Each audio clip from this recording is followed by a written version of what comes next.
Following. It's Christopher Nolan's directorial debut, Dark Knight, Inception.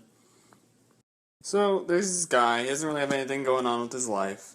So he decides to just follow random people around, like you do. And then someone catches him. And it turns out that this guy that catches him likes to break into people's houses for fun. And then they get all tangled into this mob plot with this lady, and it just becomes a whole thing. Now, the most interesting part about this movie is the way that it sort of escalates in stakes. Like, starts out, it's very low stakes, and it keeps escalating.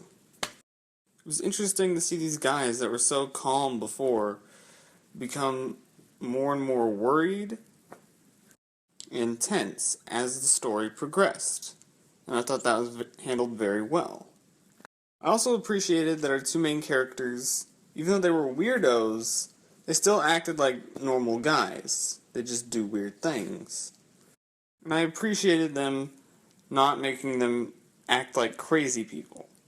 It was nice to see realistic weirdos.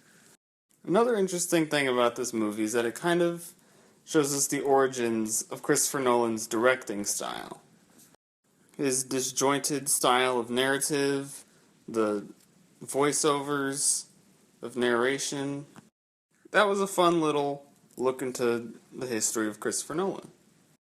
Now, one problem with the movie is that disjointed narrative, because it seems like they kind of have everything out of order a little bit, and it's hard to follow. Sometimes I wasn't sure when something was happening in relation to another scene.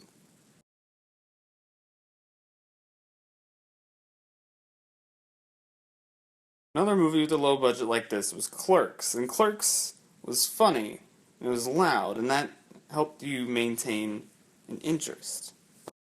This movie is very sophisticated and uptight, which maybe isn't the best way to do a low budget movie. So what we're left with is a solid thriller with solid performances and some slightly underwhelming scenes. But also great attention to detail and a really interesting ending. I'm going to give Following a B.